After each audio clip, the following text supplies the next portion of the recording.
औरत हूँ, मेरा आदमी भी नहीं है। छोटे से छोड़ के मेरे पति खत्म हो गए थे। मैंने लोगों के घरे में काम कर करके अपना बच्चा पाला, इन लोगों ने मौत के घाट उतार दिया। कोई सहारा नहीं है, मेरा आदमी भी नहीं है।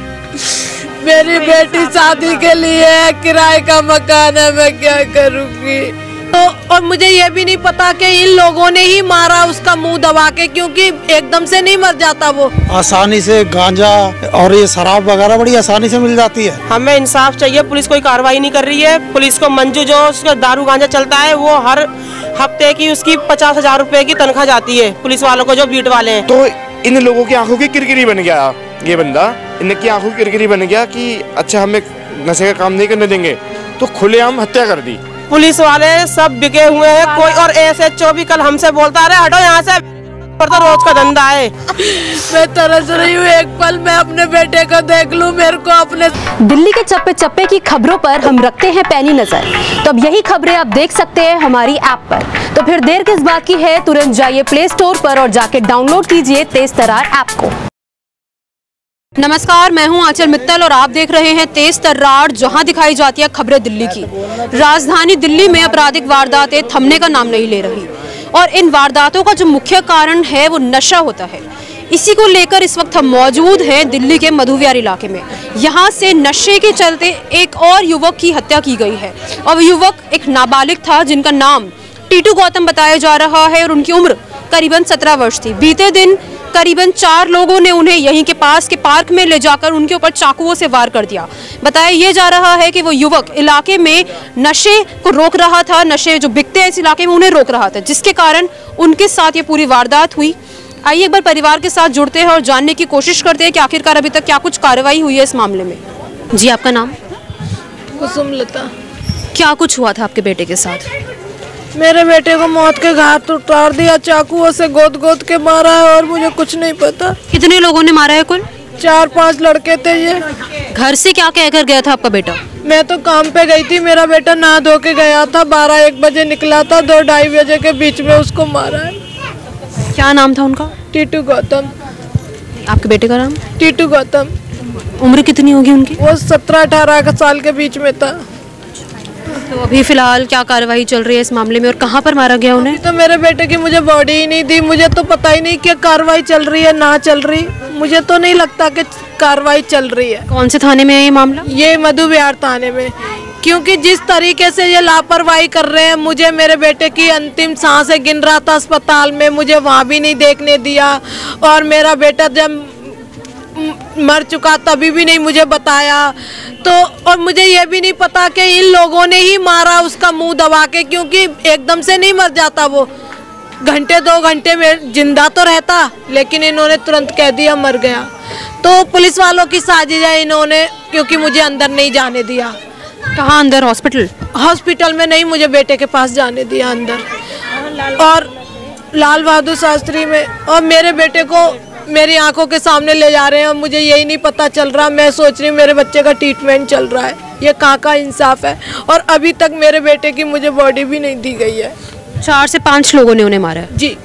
आपको कब पता चला कि इस तरीके से मारा गया उन्हें? मैं जो है वहाँ मैं काम कर रही थी अपनी मैडम के यहाँ पे, मैं सारे दिन का काम करती हूँ, मैं वहाँ कर रही थी काम, तो वहाँ फ़ोन गया था एक लड़के का। कितने बजे के आसपास? 2-2:30 बजे का टाइम था। तो बोला कि आंटी आप जल्दी आ जाओ, टीटू के चाकू मार दिए हैं। मैंने कि मैं अभी आ रही हूँ। तो मैं वहाँ से काम छोड़ के मैं चली आई थी। मैं आई, फिर मैं घबरा गई, लाल बहादुर शास्त्री गई तो मुझे नहीं घुसने दिया पुलिस वालों ने ना, उन्होंने गार्डों से कह दिया उनको मत घुसने देना। पूरी पुलिस वालों की साजिश है इसमें। पहले मेरे भतीजे के चाकू मारा था, मेरे भाई मारा था वो? 2 महीने पहले मेरे भाई के लड़के के, तभी भी इस थाने में सुनवाई नहीं हुई थी। मोहित वीट वाला है वो, जो है यहाँ आता है, मंजू नाम की औरत है, वो गांजा दारू शराब सब बिकवाती है धड़ेआम, और छोटे छोटे लड़कों को ही टारगेट बनाती है। चाकू वही मारते हैं जो बच्चे 1-2 महीने में जेल काट के बाहर आ जाते हैं, ऐसे ही लोगों को वो मोहरा बनाती है। आज मेरे बेटों ने विरोध उठाया था कि मेरे मामा को लड़कों को मारोगे तो मैं छोड़ूंगा नहीं, ये गांजा वांजा मैं ना खुद बेचूंगा ना बेचने दूंगा। अच्छा, आपका बेटा गांजा वगैरह ये सब भी काम करता था? करवाती थी वो जबरदस्ती मेरे बेटे से। तो मेरा बेटे को 15 दिन पहले मारा था कि तू ना बेचता है ना बेचने देता है तो तेरे को ही रास्ते से हटा देते हैं। मेरे बेटे को रास्ते से हटा दी। कितने समय पहले आपके बेटे ने काम छोड़ दिया था? मेरे बेटे को कम से कम 3-4 महीने हो गए छोड़े हुए, और इन्होंने पैसे दे के 50,000 रुपए दे के मेरे बेटे को अंदर करा दिया था। इन्होंने मारा नहीं था, जेल भिजवा दिया था झूठ मूठ का केस लगा के कि इसने फ़ोन चोरी किया है, जो कि फ़ोन उसके पास बरामद भी नहीं हुआ। और जैसे ही मेरा बच्चा आया 2 हफ्ते नहीं हुए मेरे बेटे को मौत के घाट उतार दिया इन लोगों ने, क्योंकि वो काम नहीं कर रहे थे जो उन्होंने बोला। जी। अभी आपकी क्या मांग है? अब मेरी ये मांग है कि मुझे इंसाफ मिलना चाहिए। ये मंजू नाम की जो औरत है इस झुग्गी में, उसका अड्डा नहीं जमना चाहिए। और जो 5 लोग लड़के बॉन्टेड वगैरह उन सबको ने मारा है मेरे बेटे को, तो जैसे मेरा बेटा भी मरा है वैसे उनको भी फांसी की सजा होनी चाहिए। अच्छा, वो जो 5 आरोपी आप बता रहे हैं वो पकड़े गए हैं पुलिस द्वारा? नहीं, अब नहीं, कोई भी नहीं पकड़ा गया, फरार है, सब फरार है। पुलिस कोई कार्रवाई नहीं कर रही, हमें इंसाफ चाहिए। पुलिस कोई कार्रवाई नहीं कर रही है। पुलिस को मंजू जो उसका दारू गांजा चलता है वो हर हफ्ते की उसकी 50,000 रुपये की तनख्वाह जाती है पुलिस वालों को जो बीट वाले हैं। जब लड़के के कल चाकू लगा था, जब 5 पुलिस वाले बीट वाले खड़े हुए थे और वो पुलिस वाले अलग हट गए, जो मंडी के 2 लड़के थे वो लड़के लेकर गए थे लड़के को, मेरे भांजे को अस्पताल में। किसी ने मदद नहीं करी और पुलिस वाले हमारी सुनवाई नहीं कर रहे। अगर आप जो कोई भी सुन रहे हो हमारी प्लीज मदद करो, हमें इंसाफ दिलवाओ। पुलिस वाले सब बिके हुए हैं कोई, और SHO भी कल हमसे बोलता है हटो यहाँ से, पर तो रोज का धंधा है। कौन SHO का नाम आप बता सकते? नहीं, मेरे को नाम नहीं पता। मधु बिहार थाने का है वो, और सारे पुलिस वाले हम पे चढ़ रहे हैं। तो मैंने कल बोला, मैंने कि आज शांति मिल गई। जब मेरे भतीजे के चाकू लगा था तो किसी ने भी सुनवाई नहीं करी थी। आज मेरे भांजे को खत्म करवा दिया। मैंने बोला उससे, मैंने कि आज शांति मिल गई तुम्हें महिपाल को, तो वो अलग हट गया। अगर हमें कल पुलिस वाले को सारे हमारे जो हमारी नहीं सुनते, अगर हमारे कल मिल जाते तो छोड़ते नहीं। हम इतनी बताएं, हम मौत का बदला मौत चाहिए, उन सालों को फांसी की सजा होनी चाहिए, साथ में मंजू को भी होनी चाहिए जो जरा जरा से बच्चों को ये इकट्ठा कर रही है, नशे दारू के चक्कर में ही ये काम करवा रही है सारे बच्चों का। आज हमारा मरा है, कल को औरों का मरेगा। ये घर में घुस घुस के मार रहे हैं सबको। मंजू रहती है हमारे ऊपर, मेरी भाभी है सगी छोटी, और एक है हिंदू का घर है, एक है मुसलमान का घर, बस ये 2 घर हैं और कोई भी नहीं है। इन 2 को यहाँ से हटाया जाए। आज हमारे मरे हैं तो कल के तू मैं जरा जरा सी मोहल्ले पड़ोस में होती है, आज हमारे मरे कल को उनके भी मारेगा वो, तो किसी को नहीं छोड़ेगा वो। और ये मंजू का अड्डा बिल्कुल बंद कराया जाए। जो मंजू के साथ उसका ओम प्रकाश है, उसका नंदोई है, मेरा भाई खत्म हुआ है तो उसका नंदोई रखता है मंजू को। हमें इंसाफ दिलवाओ, हमें कुछ नहीं चाहिए। उसने मेरे बेटे को ये कहा था कि तेरी माँ थाने में आके बहुत ज्यादा बोलती है ना, तुझी को देखूंगा किसी दिन। तो उसने ही मेरे बेटे को मौत के घाट उतरवाया है कि इसकी माँ ज्यादा हेकड़ है, ज्यादा बनती है, इसी को देखूंगा। सब उसी की साजिश है ये रची हुई। मोहित वीट वाला हकला जो है, उसने मेरे से कहा था कि तुम्हें तो देखूंगा एक दिन। थाने में मुझे धमकी दी थी, मैंने कि देखना हो, मैं तो जब मर्जी आती हूँ। थाने में कब गए थे और क्यों गए थे?